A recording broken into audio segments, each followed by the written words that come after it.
Welcome.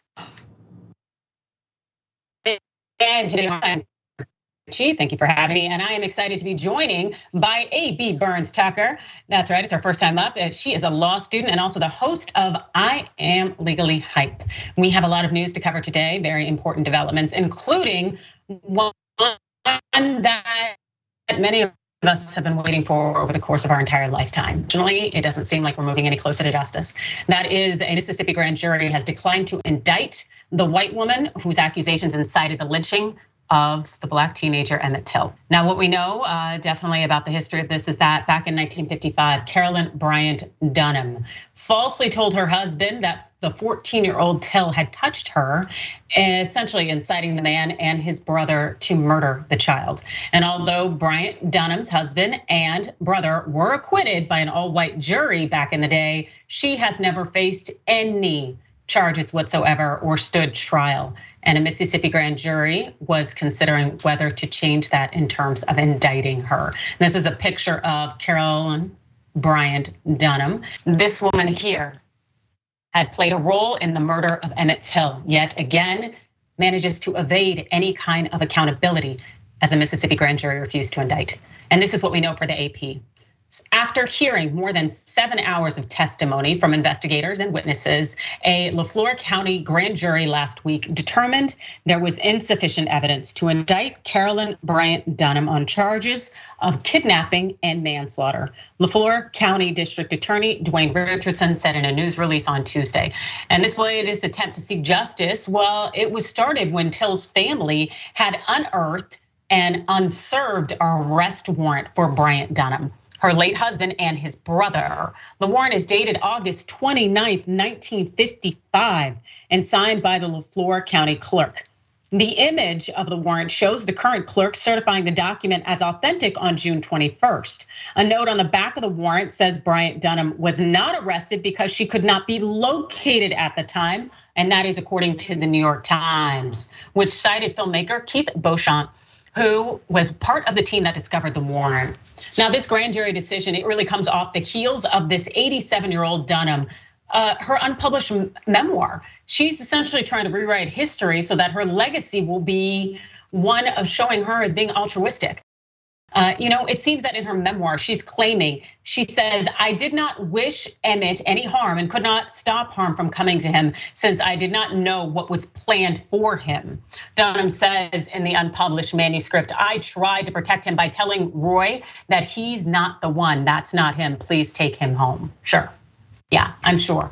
Now, for those wondering about the lack of federal government involvement in this case, the Justice Department said the statute of limitations has run out on any potential federal crime, but the FBI worked with state investigators to determine date. February 2007, a Mississippi grand jury declined to indict anyone, and the Justice Department announced that it was closing the case, but federal officials announced last year that they were once again closing their investigation, saying there was insufficient evidence to prove beyond a reasonable doubt that she lied to the feds.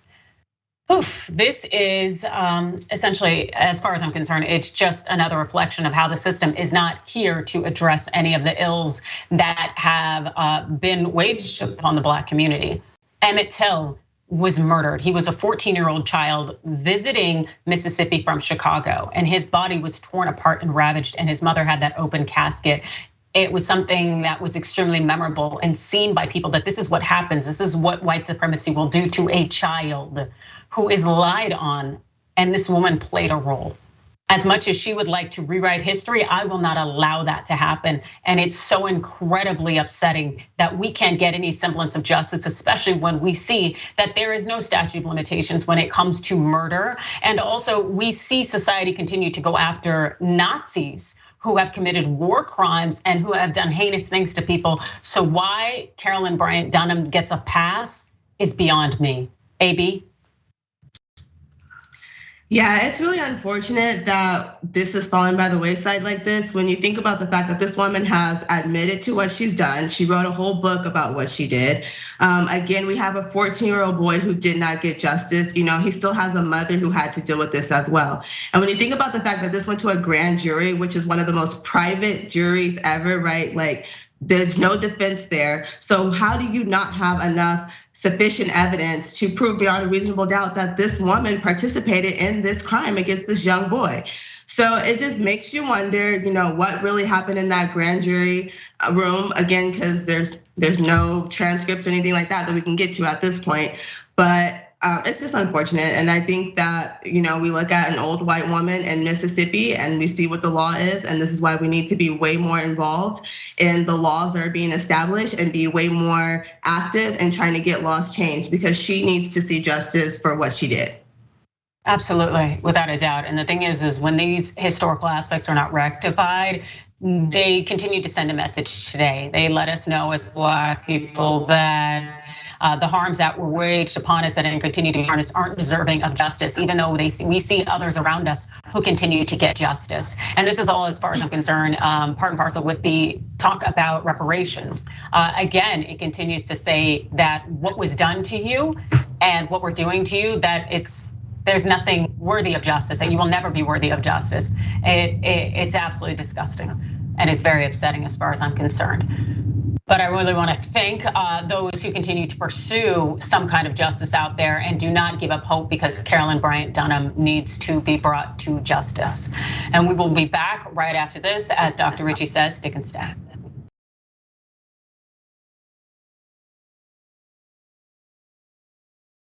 Welcome in to TYT's Indisputable. It is Adrienne Lawrence filling in for Dr. Richey, and thank you for your patience while we dealt with some technical difficulties, and hopefully there will be none moving forward. Oh, all right, let's go ahead and head on down to LA, where that nurse who was accused of causing that fiery LA crash that killed 6 people last Thursday, well, it turns out we have some shocking updates. Not only were there found to be no alcohol in her system, but also it turns out that she had 13 previous crashes. That's right. This is a picture of her here. This is 37-year-old Nicole Linton. She's a traveling registered nurse from Houston, and she was hit recently now with 6 counts of murder. She also faces 5 counts of vehicular manslaughter. The LA County DA again said there was no evidence of alcohol in her system, which countered an initial narrative that was offered by an unnamed woman claiming to be Linton's friend who was day drinking with her that day, allegedly. And we also know that now Linton is basically facing life in prison if she's convicted on all charges. So this per the Los Angeles Times. Los Angeles County Superior Court Judge Natalie Stone denied Linton bail, which previously had been set at $9 million at the request of the DA's office, which said she's a flight risk. Linton was set to leave LA and travel to Hawaii for work, prosecutors said. Prosecutors also said that they were reviewing multiple previous crashes linked to Linton, both in and out of California, including one in 2020 that involved bodily injury in which 2 cars were totaled. They provided few additional details. Now, it's also unclear whether Linton was ever criminally charged for any of those incidents. Her attorney said also that they're looking into her alleged history of documented profound mental health issues. But of course, the attorneys wouldn't elaborate there.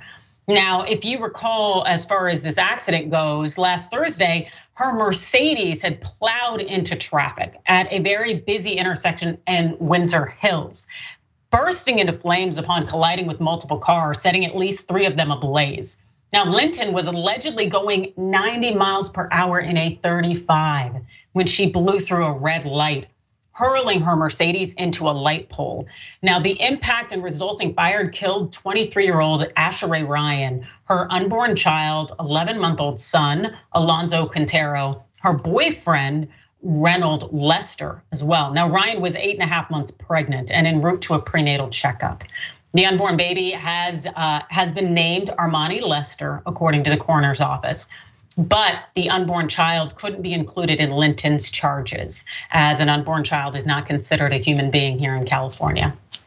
Now, there's a man also named Craig Pitchford, and here's his picture. He was identified by his family as the 4th victim in the crash.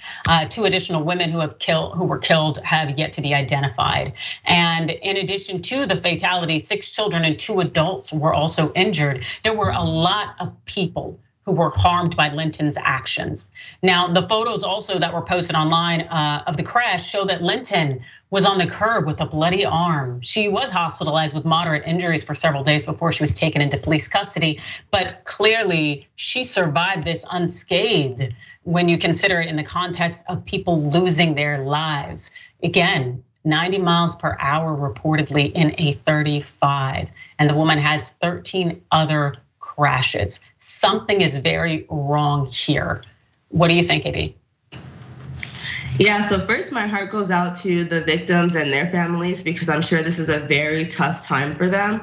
And this is very unfortunate. I'm really familiar with this area. And so one thing about it, especially if you're not from the Los Angeles area and have never traveled down this hill, it is a steep hill and you can excel pretty quickly. So you have to be very aware of your speed in this. One of the issues I have though is that we don't have a lot of information about the mental capacity, the mental impairments or anything of this defendant, right? At this time, we know she was a travel nurse, and we know that our nurses have been worked quite a bit throughout the pandemic and longer. And so I'm wondering like if there's any mental health issues, right? Any mental impairments, since we don't have any drugs or alcohol in her system. And one of the issues I did have though with the judge denying bail in this case is like, she gave the example of if she is a nurse, then she should understand any kind of medical issues she has or any medicine that she's using and the effects of that.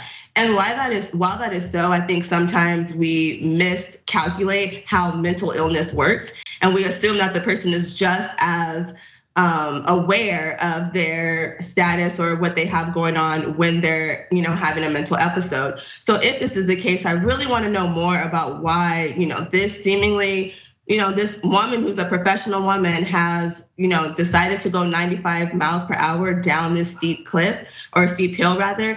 And on top of that, some people are just unlucky drivers, but I really want to know more about how these other accidents happen. Was she the person who was hit? Is she just an unlucky driver, or is she really a negligent driver and deserves to be in jail? Behind this. Now, I do think there's some accountability that needs to be held, but I'm still, I think I'm just uneasy about the fact that we don't have enough facts on the circumstances of this case. Okay, well, you are nicer than me, AB, because as far as I'm concerned, I got a big problem with the fact that you've been in 13 previous crashes.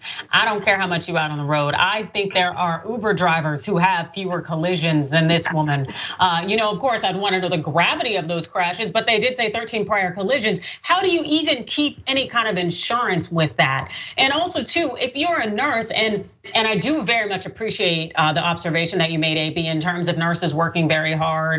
And who knows if someone was tired, because even when I would litigate, there were times I should not have been driving without a doubt because I was so exhausted coming home very late at night or whatnot. I understand that, I get that. At the same time, also, as a nurse, you should appreciate at a time when you don't have full control over your abilities, your faculties, and you shouldn't be on the road, and you should recognize the harm you could cause other people, but also especially if you've been in 13 other crashes. Like everything tells me that this woman had full notice and there should have been no excuse whatsoever. I honestly think I was more forgiving with the thought that she was drunk.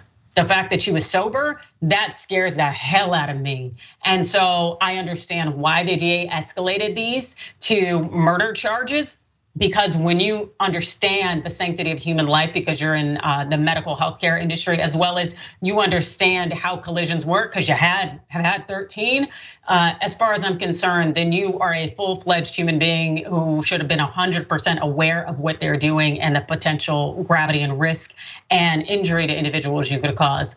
But and I'm sure you will too, AB, stay tuned in terms of finding out more facts about this story.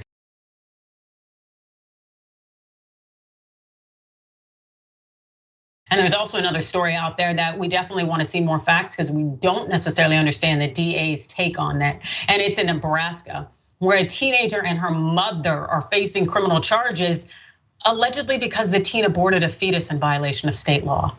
Now, authorities are reportedly, they discovered this alleged abortion by way of Facebook messages. Now, while we won't show you a picture of the teen because she is a teen, even if she's being charged as an adult, this is 41-year-old Jessica Burgess, and she's pictured here, and she's being charged with 3 felonies in connection with her daughter, 3 felonies and 2 misdemeanors after helping her 17-year-old child perform an at-home abortion. And there was an article in Forbes that discussed this, and while I will read from the article itself, we will not put up the wording because in part they include the child's name, and I just don't think that that's acceptable. It's just not okay. This is a child who sought health care. What we know is that Norfolk Police Department, it received a tip claiming the teen had miscarried in April at 23 weeks of pregnancy and secretly buried the fetus with her mother's help. While the teen told police that she had suffered a miscarriage, they continued to investigate, serving Facebook with a search warrant to access the teen and Jessica's Facebook accounts. They subsequently found messages between the mother and daughter allegedly detailing how the teen had undergone a self-managed abortion with her mother's help. And also this per Vice, Facebook's DMs obtained by law enforcement were used as the main basis for a second search warrant in which 13 laptops and smartphones were seized from the Burgess's residence. 24 gigabytes of data, including images, messages, and web histories from their phones was extracted for the case. How ridiculous is this? The fact that we're using law enforcement resources to break into people's homes and their houses and figuring out what they're doing for their own health. This is exactly what people feared would happen with the reversal of Roe v. Wade, and it is coming to fruition. We have women, individuals being punished for seeking health care. This is some kind of dystopian nightmare. Continuing via Forbes. This marks one of the first instances of a person's Facebook activity being used to incriminate her in a state where abortion is restricted, a scenario that has remained largely hypothetical in the weeks following the US Supreme Court's decision to overturn Roe v. Wade. Nebraska currently outlaws abortions, but beyond 20 weeks. On Monday, Republican lawmakers in the state failed to secure enough votes to decrease that window to 12 weeks. This is incredibly disgusting. This is wild. It should not be happening anywhere in this world. This is healthcare. This is people seeking measures for their health, for their bodies, for their future.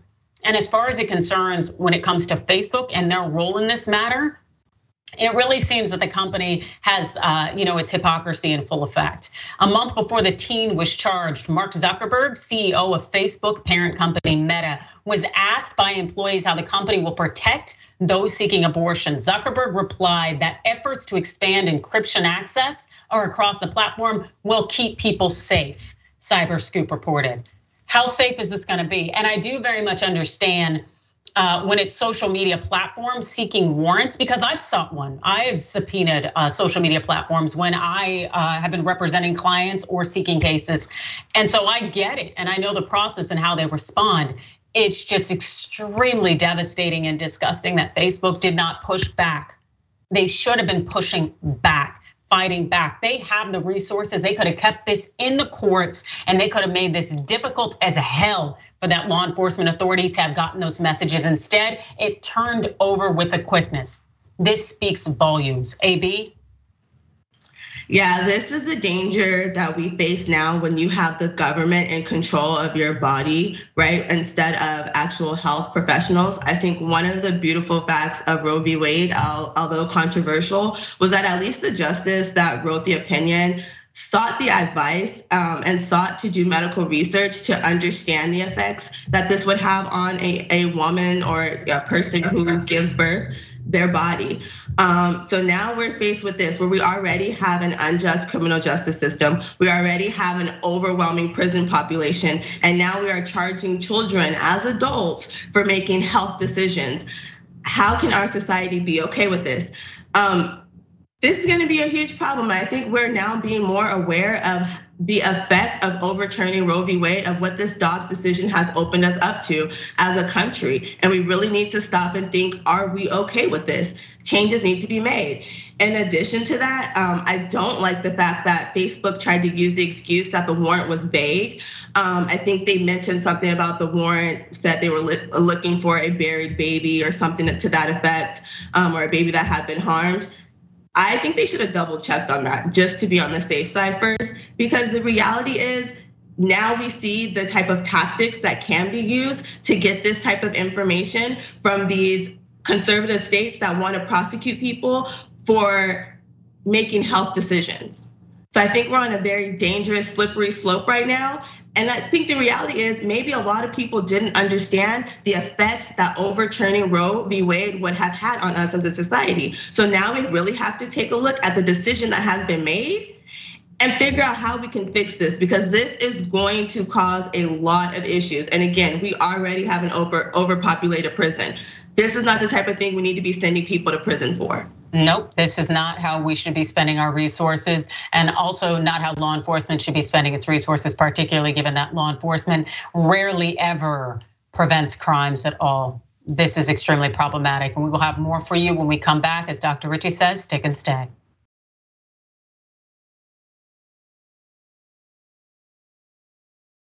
Welcome back, everybody. It's Adrienne Lawrence filling in for Dr. Richey on Indisputable. And if you are not, you need to be watching the watch list. That's right, every day with J.R. Jackson, weekdays 12 Eastern and 9 p.m. Pacific, you can catch the watch list live on facebook.com/watchlist or youtube.com/watchlist. Do not miss it. And there's also something I don't want to miss, which are your comments. So let's take a look. So as far as the jury declining to indict the white woman who played a role in Emmett Till's death, well, Dissident PM says, the privilege of a jury trial of your racist peers. Exactly. And Zeno2 Rogue says Caucasian person not getting charged with a crime despite evidence. No surprises there. Yeah, it's kind of interesting how that works. As far as Kim goes, thanks for the $4.99 donation. You said my grandfather was a guard at Dachau. Excuse me if I totally probably butchered that. It says he was arrested when he was 99. Justice is justice, no matter what the age. Yes, and I guess Dachau, and again, I may have definitely butchered that, was the first concentration camp built by Nazi Germany. Yeah, that's right, justice is justice.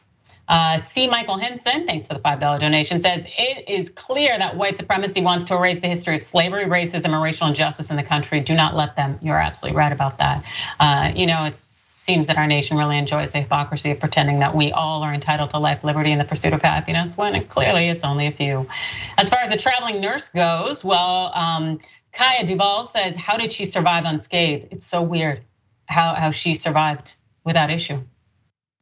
Neon Death 07, y'all would have to put me on 24-hour watch. I'd feel horrible. I agree, that's exactly what I thought too, that she would potentially be of that mindset. But I really wonder what's going on here.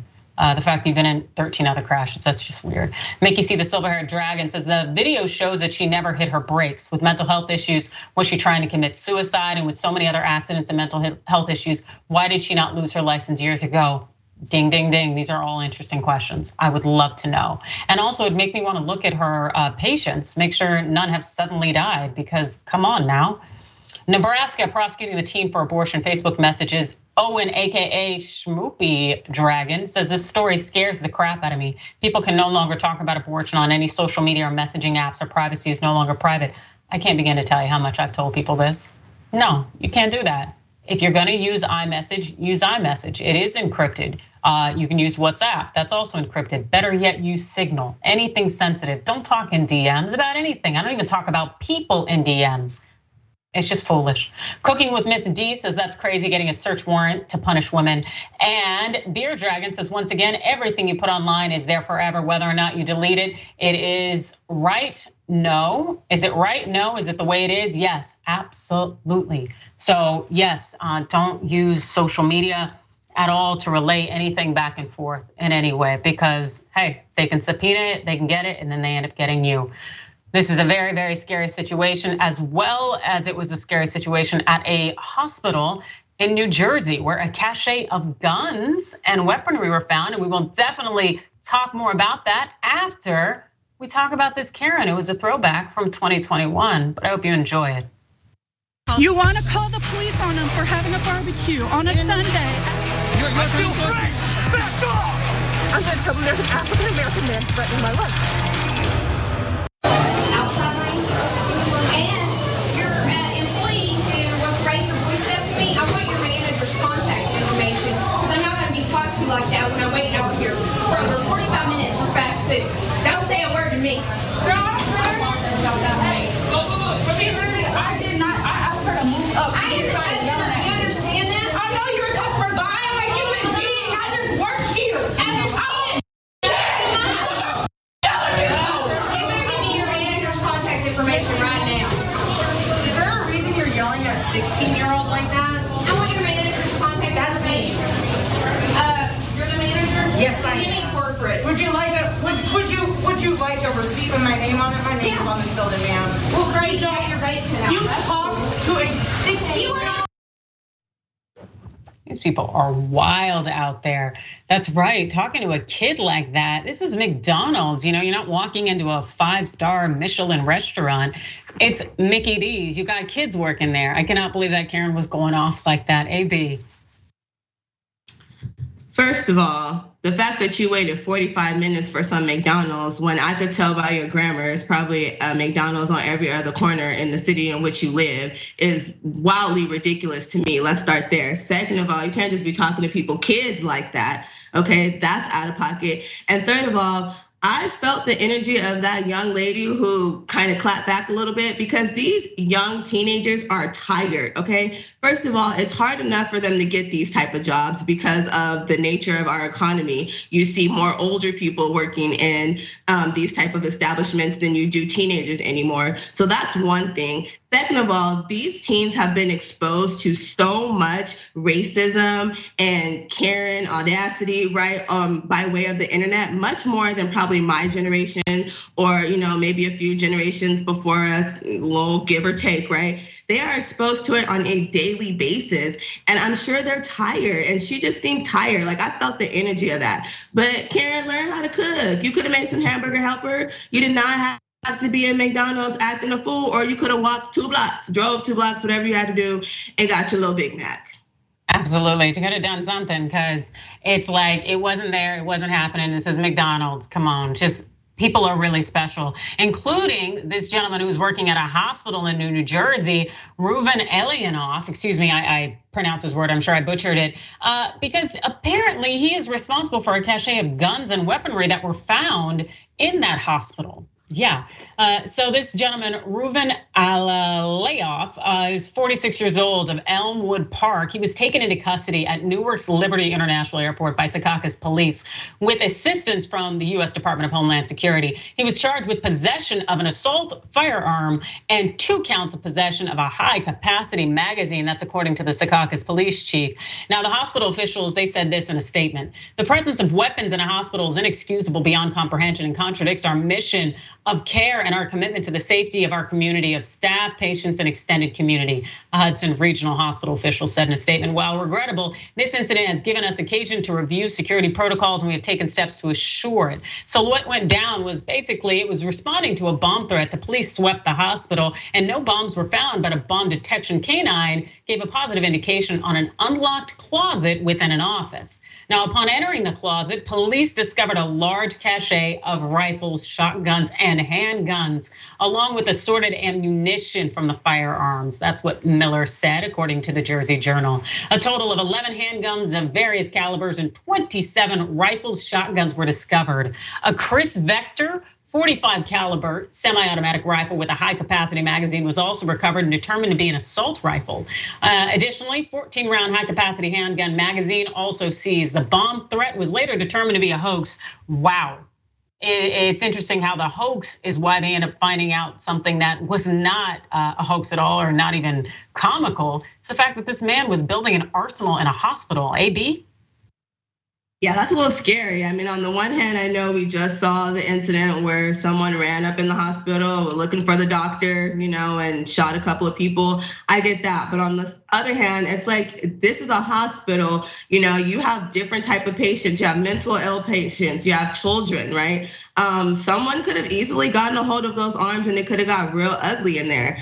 I mean, where are we at in the world when people are bringing this many guns into a hospital, and for what reason? Like, this is why we need gun legislation to dictate how people are allowed to bear arms, because this is scary. We don't know if his intentions were to protect himself or if he is deranged and criminal and was ready to get active on whoever he didn't like.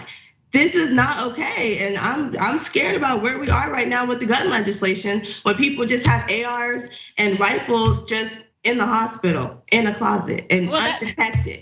No, yeah, that's my thing. Part of me is like, oh, he was not looking to protect himself in the hospital with that armory. Like, because if he had this at home, I'd still be concerned, but it wouldn't bother me as much as, why are you bringing this to work? Of all the things you can bring to work, why are you trying to bring an armory to work?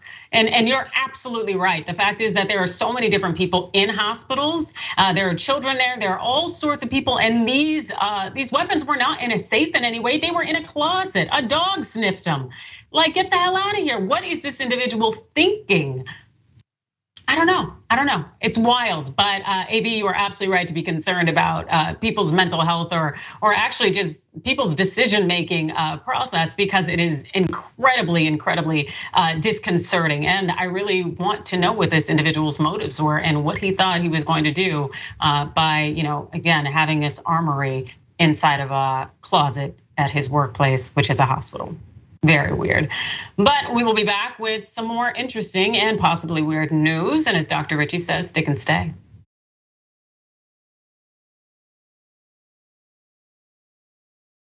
You are back on Indisputable, and it is Adrienne Lawrence. And that's right, I'm filling in for Dr. Richey. Also, I have some aspirations for you, or maybe aspiration, because it offers socially conscious and sustainable ways to spend and save so you can make money while making the world a better place. Isn't that a good thing? And also, unlike big banks, Aspiration doesn't use your deposits to fund oil pipelines or exploration. Sign up today at aspiration.com/TYT. And let's get into hearing what you guys got to say about the Karen belittling the fast food worker. Tiffany Powell says, so glad the manager stood up for the employee. Absolutely. That whole idea that the customer is always right, that is some toxic, and it's a problem. So I'm really glad also that the employee was defended. For who's NY, THYX, you've said we've lost all decency in this country. People are discussing. You're right, they are. Shimmer Dragon says Karens love to ask for a higher up, and when that higher up doesn't coddle them, they want a different higher up. Yep, that's right. Entitlement, just looking for someone to stroke their ego. As far as the cache of guns found in the hospital, Angel Spear 100 or Angels Pierre 100 says only in the US would you bring guns into hospitals. You are incredibly right. Solo Flight 1 says, wait a minute, they didn't shoot him, but I thought they were fear for their lives. I know you saw his picture, he was white. Why are you asking that? Reasons and Why says he was getting ready to do something really bad to a bunch of innocent and sick people. I never even thought about that, but yeah, that makes you wonder. Although I'm thinking like, how would you even operate with like 11, 13, all these guns? How are you even gonna? Anyway, either way, we know that individual is something going on. As far as the new YouTube members, Darian Livingston, welcome to Indisputable. Thanks for joining us. Very happy to have you. And let's go ahead and turn our attention toward Texas. So Texas police, they were searching for black teens, but they end up arresting an older black couple instead. Wonder how that happens. Now the couple is taking legal action, and I appreciate that that's happening. Michael Lewis and Regina Armstead, well, they're pictured here. They have filed a lawsuit against the officers, the police department in the city of Rosenberg for violating their Fourth Amendment right against unreasonable searches and seizures. Police in the city of Rosenberg, Texas, were searching for a group of black male teens when, according to Vice News, they pulled over an older black couple in their vehicle one night in November of 2020. But instead of letting the couple go, when they clearly didn't fit the description of the kids, the police handcuffed them at gunpoint, searched them and confiscated and destroyed their belongings, including vital medical equipment. Now, during the arrest, Armstead told officers that Lewis had kidney disease. The ailment's managed through a device called an AV fistula embedded in his left forearm. So he couldn't have tight restraints on his wrist. But instead of listening to her warning, they placed Armstead in the back of a police vehicle while 4 other officers, one holding an assault rifle, ordered Lewis out of the car, handcuffed him anyway, and placed him in a police car. Now, for that full 45-minute traffic stop, the couple remained handcuffed while officers searched their vehicle without requesting or receiving their consent. The officers also confiscated Armstead's cell phone. Only after officers realized there weren't any weapons or contraband in the vehicle were the restraints removed and the couple allowed to leave the scene. Now, these items that were confiscated by the cops, they were returned hours later, but the fob used to start the car had been destroyed.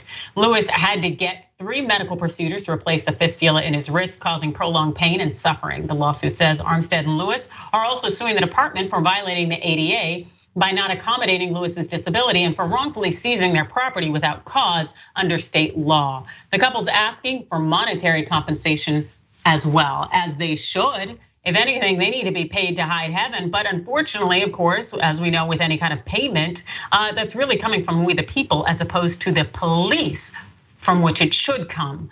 And also when it comes to getting any kind of maybe accountability, let's talk about the chief of police there in Rosenberg. That's Jonathan White. Here he is.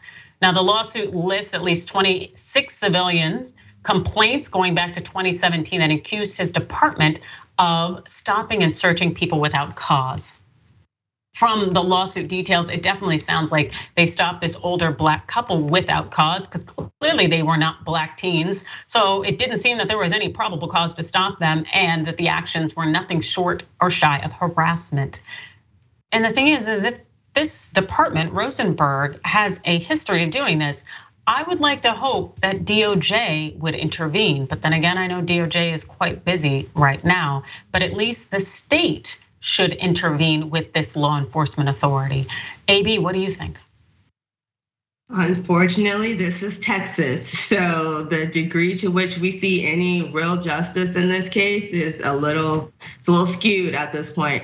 Honestly, this sounds more like a kidnapping than it did a stop and search, right? I mean, telling these victims to throw their keys out the car and destroying their property and things like that.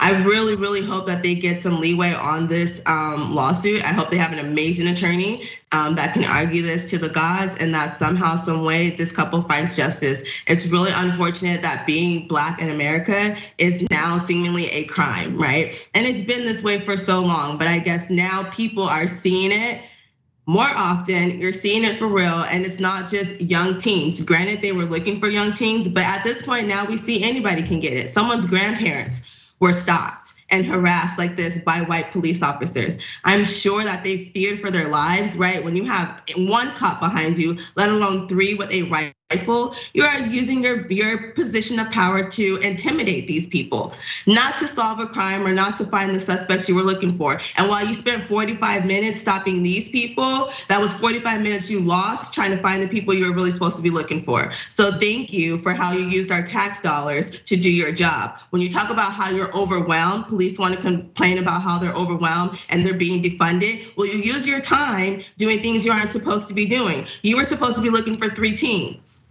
You stopped 2 black older people. You should have moved on at that point. Yeah, it's not reasonable, and there's no reason that they should have stopped these individuals. The good thing is I don't think qualified immunity will protect them because their actions are not reasonable in terms of looking for teens and ends up detaining this older couple. I also would definitely say that it seems that we are seeing so much more of this in part because everybody has a microphone and a megaphone via social media. So these things that have gone on forever in terms of the degradation, mistreatment, and violation of our civil rights as black people, it is now being amplified and we're being able to see it. And so I'm very glad that people are using that megaphone that is social media and the internet and speaking out.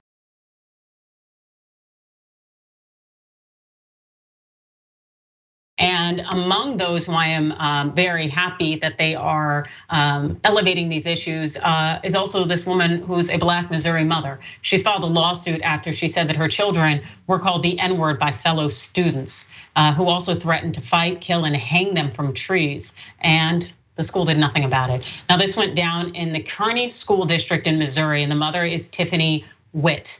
She detailed some of the examples of the threats and harassment her family received, and this per the Kansas City Star. The boys have never been called the N-word or threatened until we moved to Kearney. My family was attacked on the school bus and on the school premises from the time we moved in until the time we left. Witt, a mother of 7 sons, said in a statement to the Star. After constant incidents involving other students calling my children the N-word and threatening to kill them like Emmett Till and hang them from a tree, it was time for us to go, she said. We were terrified and had no one to turn to for help. No one should ever feel this way and no child should ever go to a school and feel unsafe. Schools should provide safety and security for all children. Kearney School District has proven that they are not a place for all children. Now, the Kearney School District's student population is 91.5% white. Only about 1% of the students are Black, and that's according to the state education department. And the district has previously been accused of inadequately responding to racist harassment directed at Black students. There was another lawsuit filed in May by a Black student who experienced racial slurs, bullying, and threats of lynching.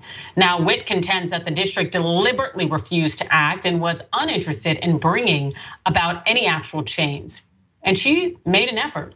She said this: I even joined the school's diversity, equity, and inclusion committee after several unresolved incidents involving racism with my children. I thought to myself, I'm in the educational field so I can help shed light and make things better. I was wrong. After the first meeting, I realized that these people didn't want change. They were comfortable with the fact that they didn't provide all students with an inclusive educational experience. It was like talking to a wall.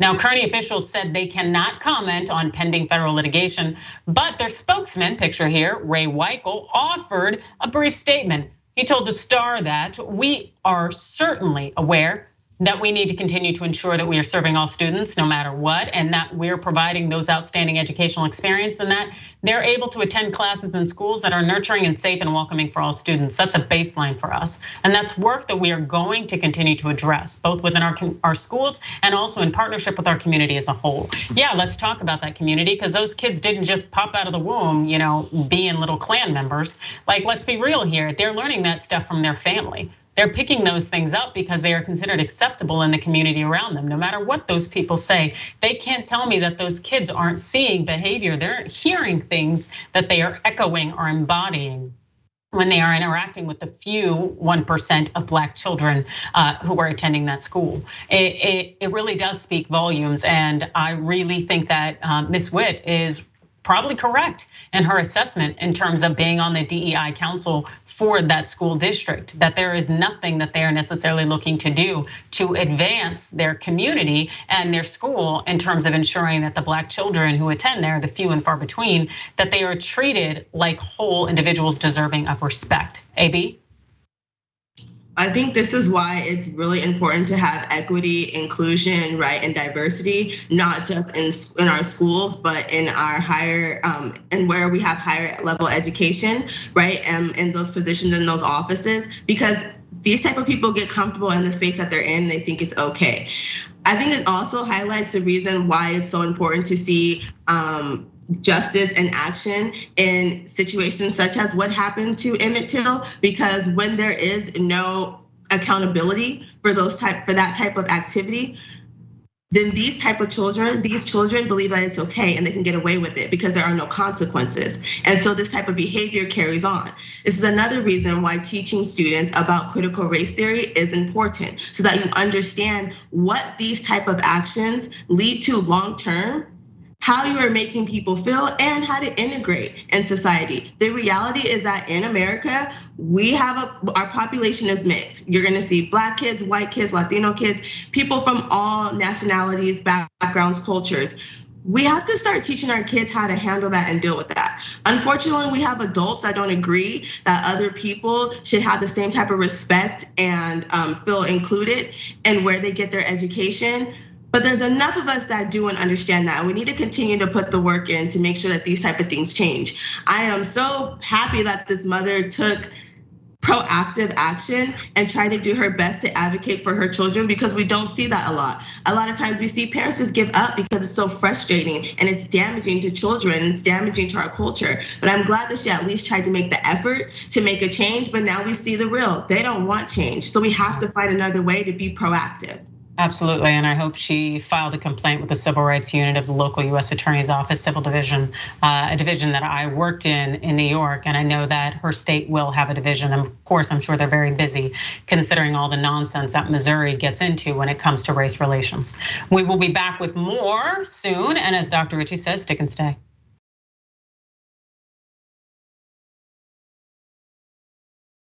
Welcome back to Indisputable. It is Adrienne Lawrence filling in for Dr. Richey. And let's talk about a little petition. Well, this Friday is the last day Governor Newsom can call a special election to put the living wage on the ballot this November. That's right, the living wage on the ballot in California this November. So this is gonna give California workers the wages that they deserve. So now's the time to sign the petition and make sure that it is shared widely. Please visit tyt.com/CA minimum wage. That's tyt.com/CA minimum wage. Hopefully we can give a better tomorrow to Californians and start a ripple effect in terms of ensuring that individuals have a living wage. Now let's see what y'all got to say. So about the cops looking for the black teens arrested, arresting a black couple instead. V says, oh yeah, they clearly look like a couple of black teens, exactly. C. Michael Henson, thanks for the $2 drop, says, them cops just wanted to mess with somebody black. Yep, generally what happens, unfortunately. Tracy Ravenhawk says, adultification bias. Interesting.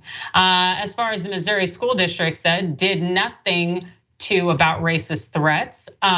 Well, Nikki Baby says, little KKK gang members will have a hard life doing mess like that. Let's hope they get pushback without a doubt, because clearly no one else is doing anything. Donald Trump's Bone Spurs says, sounds like a district that needs to be revamped without a doubt. Beer Dragon says, why would the school district be against something that they actively support and encourage through their silence? It's a good question. As far as YouTube members, Bernie the Kiwi Dragon, who's been a member for 3 months, congrats, says, so not only is there a bias toward thinking black children look older than they actually are, I suppose elderly couples look like teens too. Yeah, it's clear that any reason to mistreat black people seems to be on the agenda. And what's also on the agenda out there seems to be catching predators. That's right, there's a TikToker under the username PPMass1 or Predator Poacher Massachusetts. It's basically doing his own to catch a predator, and we like it. He seems to be rather effective. Check this out. This is Mark. Mark came out to meet what he thought was a 14-year-old. Talked about 69.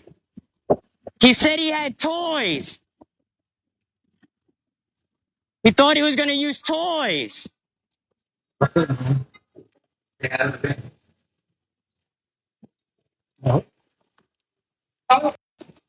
put his hands on me.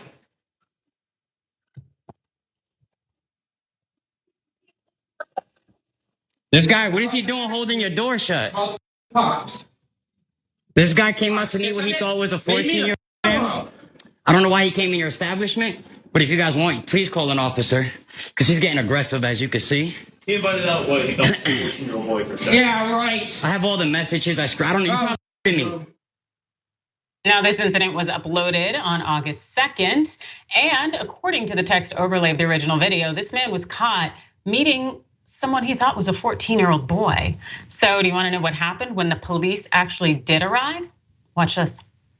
Your messages right here don't lie. Here comes the PD. Hey. Yeah, and I probably know the cop too. I know Detective Gene. I worked with him before. I've caught over 200 men. Yeah. They got blues. Your number about 200 and something. Mike, stop here because the police are right here, man. Here's your chomo. Here's your chomo.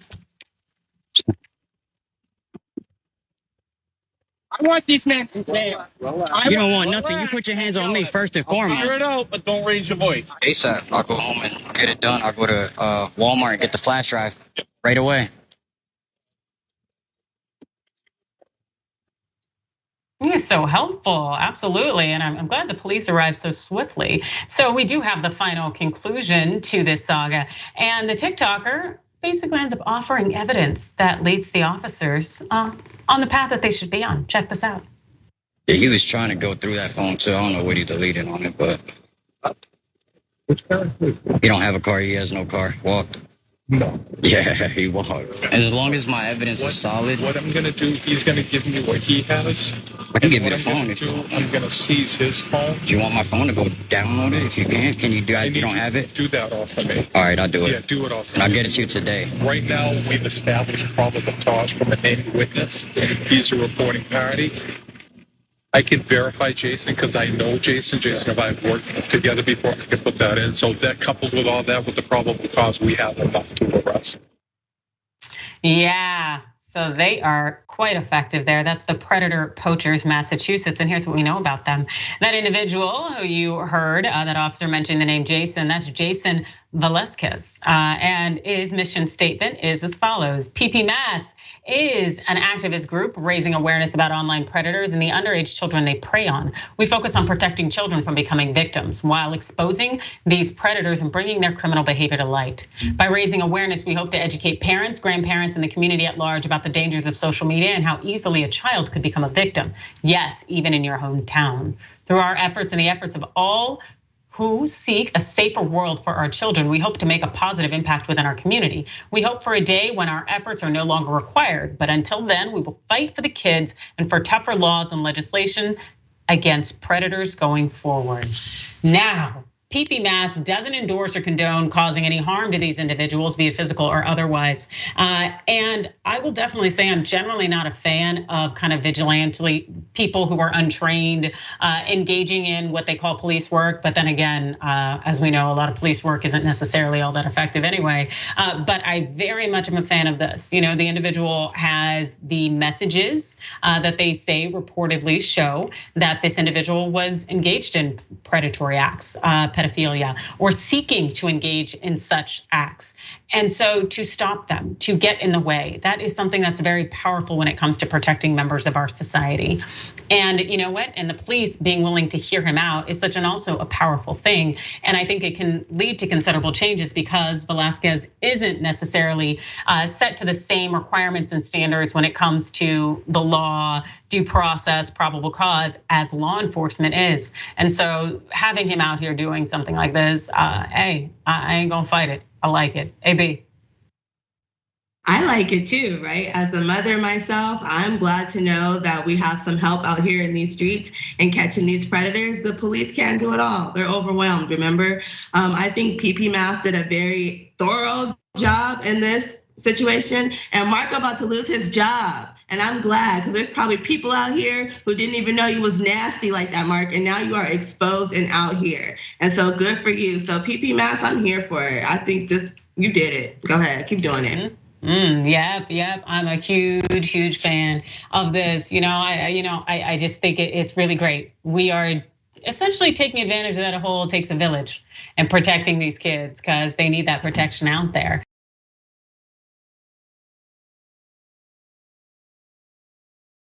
And there are also people out there who need protection, and there are individuals who suffer from mental health, particularly in Indiana, because there's a story coming out of there where police officers in South Bend are now facing backlash because they fatally shot a schizophrenic man instead of calling for mental health services. The man here is 51-year-old Dante Cottrell. He was shot and killed by police amid a mental health crisis. This per the South Bend Tribune. According to a written statement from the St. Joseph County Police Department, South Bend officers responded to reports from school employees that there was a suicidal man with a gun in a field near the school off North Sheridan Street around 11:45 a.m. Dante Cottrell, 51, was threatening suicide, and based on witness statements, the video of the incident appeared to be waving a handgun, police statement said. Now, according to police, officer-worn body camera and in-car videos show officers and negotiators attempt to de-escalate the situation for nearly 40 minutes, but all efforts were unsuccessful. Police said video shows Cottrell threatened to shoot multiple times before pointing the gun at officers.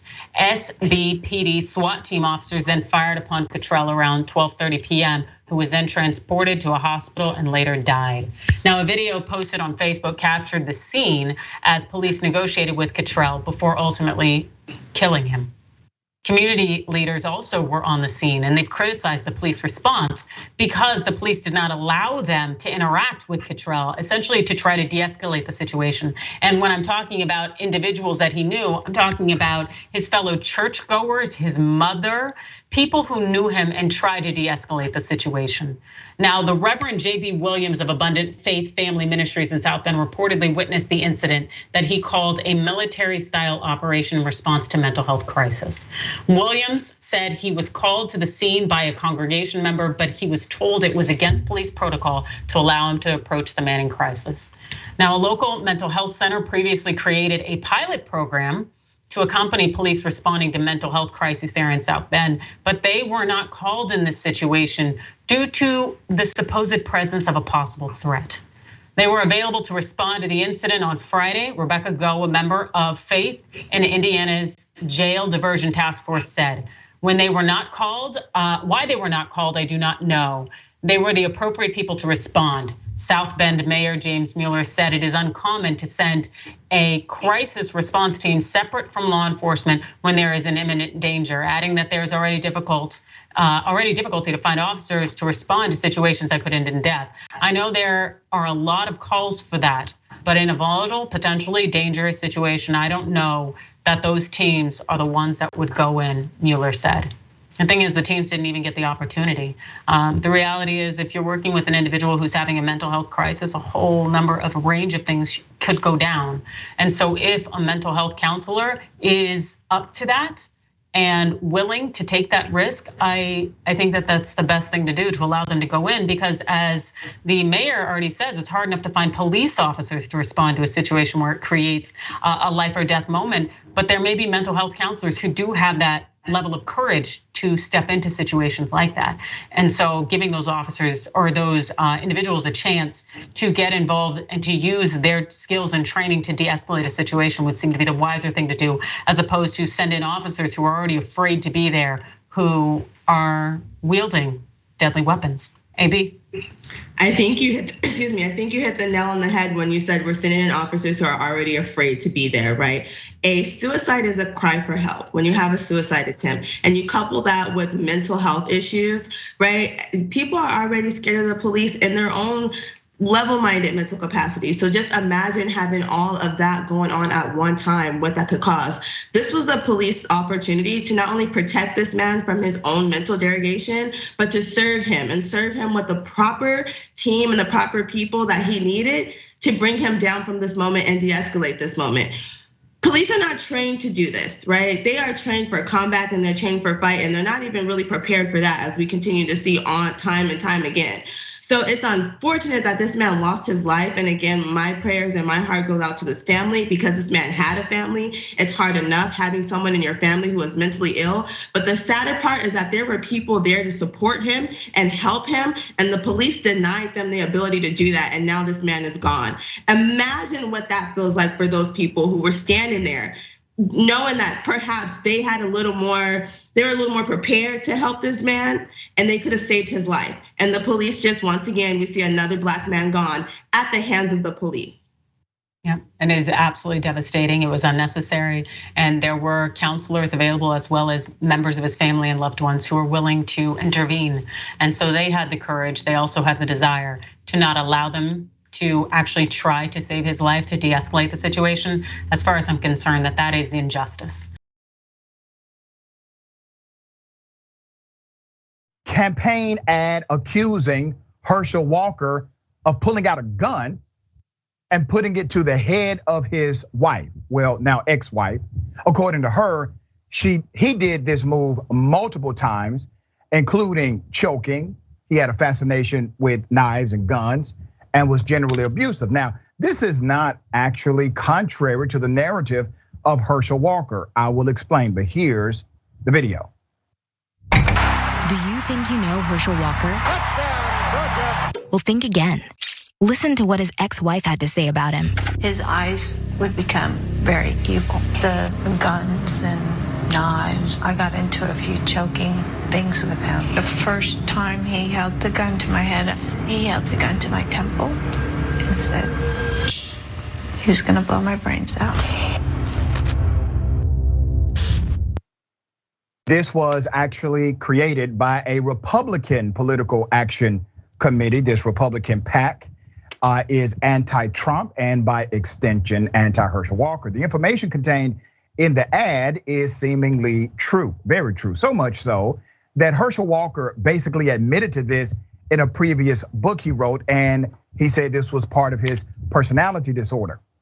But according to Herschel Walker, he has been healed of this personality disorder by a man named White Jesus. And now he's absolutely 100% okay. That is contrary to what his business associates have recently said about the would-be senator if he wins this election. Let me give you background. A brutal new political ad targeting Georgia Senate candidate Herschel Walker focuses on his alleged abuse of his ex-wife. Her name is Cindy Grossman. The ad, produced by the Republican Accountability Project PAC, shows archival footage of an interview she did after the publication of Walker's book back in 2008. The name of his book is Breaking Free: My Life with Dissociative Identity Disorder.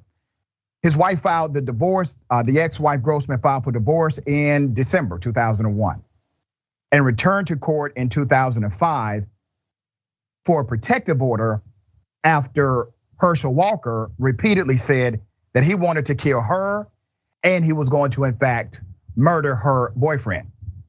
Walker stated unequivocally that he was going to shoot my sister Cindy and her boyfriend in the head, her sister said, according to court records that have been made public. Walker currently trails Democratic incumbent Raphael Warnock in polls by roughly 4.4 points. Now that's according to Real Clear Politics. Now let me give you an aggregate count because some people get excited about that 4.4. Let me be very clear. First of all, polls are not predictions, they're snapshots. So never get so fascinated by polling data that you forget they still have an election to run. Number two, if you take an aggregate of the last 7 polls and combine them, Herschel Walker is only down 2.9 points. 2.9 points, well within the 5-point margin of error. That's an important dynamic to remember. What that means is just as easily as Walker is down 2.9 to 3.3, maybe 4.4, he could be up that amount as well based on the margin of error. So all of this polling data shows him within the margin of error. And in addition to that, there's a third party candidate, a libertarian named Chase Oliver. Chase is running as a pretty strong single digit third party candidate in this election. Republican political action committees are already, many of them are already backing the third party candidate, trying to force a runoff between Warnock and Herschel Walker. Why? Because they believe that Herschel Walker, their candidate, has a better opportunity to win the election in a runoff scenario. So far, none of the men are breaching 50% plus 1, which is the prerequisite in Georgia to give you your mandate to govern. Not 51%, but 50% plus 1 vote. And virtually none of these candidates in survey data, none of them have come close to that. All right, there's more. Walker's scandals, incoherent statements, blatant hypocrisy, allegations of abuse, all seem eerily familiar. Trump's 2016 victory and his long-lasting influence in the GOP is partially due to the fact that voters embraced his style of politics. His status as a reality TV celebrity did not hurt either. Now let's talk about hypocrisy. Obviously, there are loads of hypocrisy with Herschel Walker. He said we need better fathers, especially black fathers, and he was an absentee father himself. He talked about black empowerment and owning black companies, and he employed hundreds, he employed 4. He talked about graduating from college, he never did. He talked about being in the FBI, he never was. He talked about being a sworn deputy, never happened. Lies, lies, and more lies. Well, his mentor or master, Donald Trump, has taught him very well. And this has not harmed his political outlook with Republican voters. He is still very much so their favorite here. Let me go to another hypocritical individual, Ron DeSantis, the governor of Florida. Now, this governor says that gun-free zones are dangerous, ladies and gentlemen. We need more guns. He's pro-constitutional carry, guns, guns, guns. However, the insider has discovered that Governor DeSantis has a gun-free zone policy to protect his own safety. So while he's traveling America in Arizona, Ohio, Pennsylvania, firearms will be strictly prohibited at his events. And it isn't liberals who are showing up to greet the Florida guy with an AR-15, conservatives. So literally, you have a governor who supports guns in the classroom, teachers having guns, guns in churches, guns everywhere. But as far as his personal policy when he travels the country, no guns allowed. Wait a minute, Governor, I thought you said gun-free zones are dangerous. There's more. Another height of hypocrisy, Charlie Kirk, Turning Point USA. Turning Point USA will be hosting Unite and Win. Let's put up a picture of Charlie. They're gonna host this Unite and Win events with candidates, including DeSantis, Carrie Lake, J.D. Vance, Blake Masters, and others. The event says there is to be no, and they write it CCW. Wait a minute, what is CCW? That means concealed carry weapons, okay?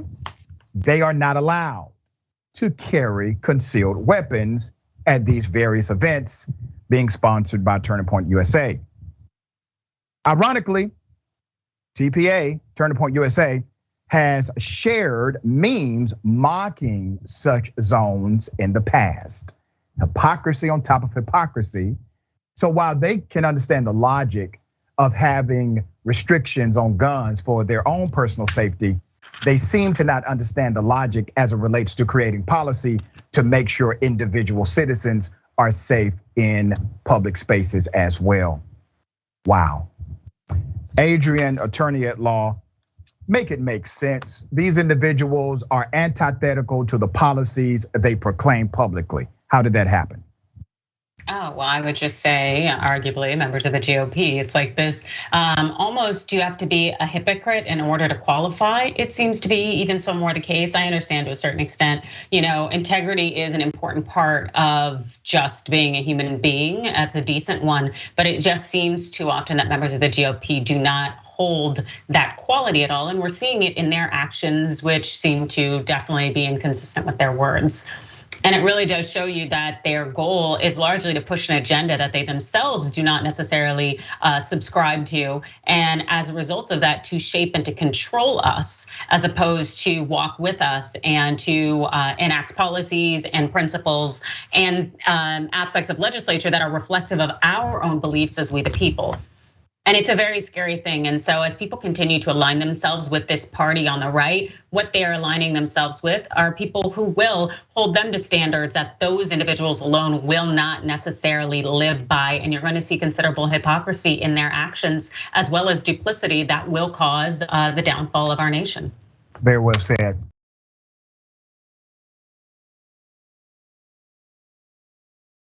Welcome back to Indisputable. It is Adrienne Lawrence filling in for Dr. Richey. Let's jump to what y'all got to say. So as far as the TikToker setting up the sting for the child predator, Cindy Lou 87 says he got a police chief.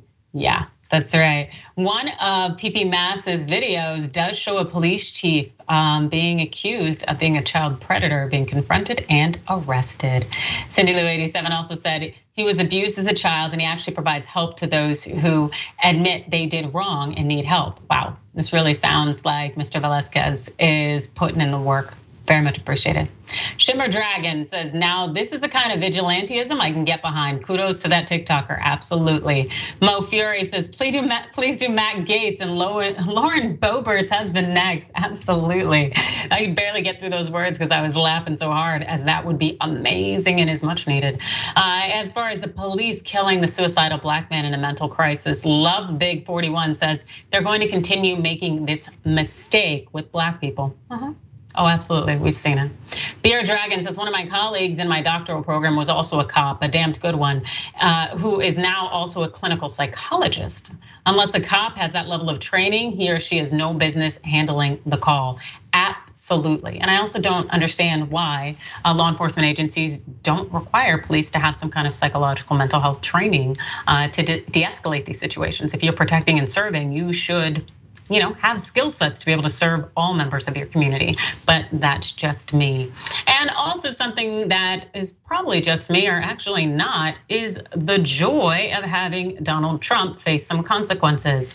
And the former president was facing them early today when he was testifying under oath before the New York Attorney General. Unfortunately, he has told us that he invoked the Fifth Amendment the whole time. And he wasn't going to answer any questions under oath. This is that long-running civil investigation into his business dealings. As far as his decision to invoke the Fifth Amendment, it really seems to be in contrast with past statements that Trump has made, essentially condemning others who were using this, strategy? The mob takes the Fifth. If you're innocent, why are you taking the Fifth Amendment? When you have your staff taking the Fifth Amendment, taking the Fifth, so they're not prosecuted. When you have the man that set up the illegal server taking the Fifth, I think it's disgraceful. Have you seen what's going on in front of Congress? Fifth Amendment, Fifth Amendment, Fifth Amendment. Horrible. Yeah, so Trump is willing to condemn using the Fifth Amendment, which is a right that all individuals have, but he clearly feels completely comfortable using it himself. This is an observation made by the Associated Press. As vociferous as Trump has been in defending himself in written statements and on the rally stage, legal experts say the same strategy could have backfired in a deposition setting because anything he says could potentially be used in a criminal investigation. That's right, because this is a civil investigation, the one that's being led by Attorney General Letitia James. And it's involving allegations of Trump's company and the Trump organization misstating the value of prized assets like golf courses and skyscrapers, misleading leaders and tax authorities. And so even though this is a civil litigation, his decision to invoke his Fifth Amendment can be used against him. That's right. Also, per the Associated Press, in May, James's office said that it was nearing the end of its probe and that investigators had amassed substantial evidence that could support legal action against Trump, his company, or both. The Republican's deposition, a legal term for sworn testimony that's not given in court, was one of the few remaining missing pieces, the AG's office said. Two of Trump's adult children, that's Don Jr. and Ivanka, testified in recent days, and two people familiar with the matter had said that. And the people were not authorized to speak publicly and did so on condition of anonymity. Now, once her investigation wraps up, James could decide to bring a lawsuit and seek financial penalties against Trump and his company, or even ban them on being involved in certain types of businesses. It will be interesting because also it's my understanding that the Manhattan DA's office is watching the investigation there because they were supposed to be pursuing a criminal investigation of Trump for engaging in the same antics. But of course, with the change in Manhattan DA, all of a sudden, the individual who is now the DA was like, oh, I'm not gonna necessarily pursue that. Interesting how that works. But they are supposed to be essentially watching this behavior because James's investigation is limited to civil once again. Whew. You know, it's been a busy week for Donald Trump. He had his home in Florida raided. Also, he lost his appeal as far as sharing his tax returns with the House and Ways and Means Committee. Also, it's my understanding that all of the documents he did not want to turn over to James are now going to be turned over by his, I guess his whoever was doing his tax and record company, and they'll be turning over 36,000 documents. So all of these things, it really seems that the walls are closing in on Trump, and I don't think it's a bad thing. How do you think of it, AV?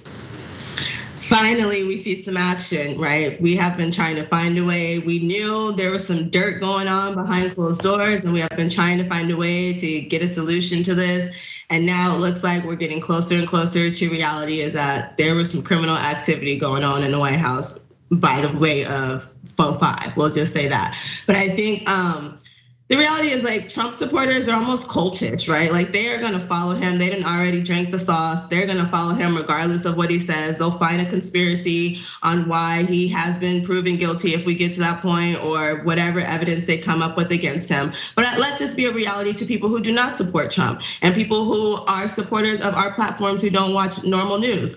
Use your Fifth Amendment right to remain silent. It's valuable. You have it for a reason. It's a constitutional right, okay? We see so many people get locked up for speaking and they shouldn't have. Let this be your lesson that the Fifth Amendment is a good thing, because if he's trying to use it, whether he's trying to get out of jail for free or whether he just thinks he's being wrongfully prosecuted, which most of us don't believe so, he used his Fifth Amendment for a reason. You have it, don't give up your constitutional right. And I hope that's the lesson we take from this. I think so too. I think that's a very powerful thing, being able to invoke the Fifth Amendment. And it's interesting for those out there who condemn the practice, trying to suggest that there's something associated with criminality, which Trump tried to do. And then, of course, since he seems to be the cardinal hypocrite, is now invoking the Fifth Amendment. So I definitely wish Attorney General James the best in terms of her prosecution of him. And I do hope the Manhattan DA's office, actually, if they have the evidence to support charges, that they bring them, because nobody should be above the law. And we need more agencies and authorities to start treating people equally and start enforcing our laws. All right, so that was a great day. And thank you so much for joining me, AB. Can you please tell the viewers where they can find more of you and follow you? Of course, I'm on TikTok, YouTube, Twitter, Instagram. The handle is I Am Legally Hype across all platforms. And thank you so much for having me this afternoon. Yeah, absolutely. I really appreciated your insight and we'll definitely have to follow you. I recommend everybody out there doing so. And I am Adrienne Lawrence. You can connect with me on Twitter at Adrienne Law or on Instagram at Adrienne Lawrence. You can also check out my videos on Rebel HQ, which is on YouTube and Facebook. I have been quite active lately, providing as much legal insight as I can as things are popping off right and left. So I want to thank you all for joining us. Dr. Richey will be back tomorrow, or at least should be. So as he says, stick and stay in terms of staying around to continue to watch until tomorrow. Thanks so much for joining us and have a great afternoon.